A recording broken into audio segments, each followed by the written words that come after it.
વડોદરામાં ઉંદર કરડવાના કારણે ગંભીર ઇજાગ્રસ્ત થયેલા યુવકના મોતનો કિસ્સો સામે આવ્યો છે। વડોદરાના સલાટવાડા વિસ્તારમાં રહેતા 40 વર્ષીય યુવકને ઉંદર કરડતા તે મોઢા અને પગના ભાગે ઇજાગ્રસ્ત થયો હતો। ઉંદરે એ હદે કરડી ખાધું હતું કે યુવકને SSG હોસ્પિટલના ઇમરજન્સી વોર્ડના ICUમાં દાખલ કરવો પડ્યો હતો, જેમાં ટૂંકી સારવાર દરમિયાન યુવકનું મોત નીપજ્યું છે। આ ઘટનાને પગલે વિસ્તારમાં ઉંદરનો ત્રાસ જીવલેણ થતા સુધી વધી ગયો હોવાનું સપાટી પર આવવા પામ્યું છે।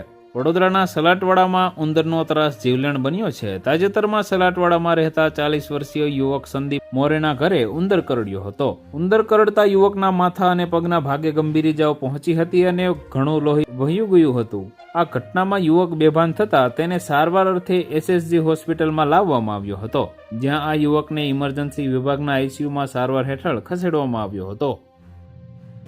તો વધુ માહિતી મેળવવા માટે ચેનલ સાથે જોડાયેલા રહો। વિડીયો પસંદ આવે તો લાઈક કરી દેજો, ચેનલમાં નવા છો તો સબસ્ક્રાઇબ કરી દેજો।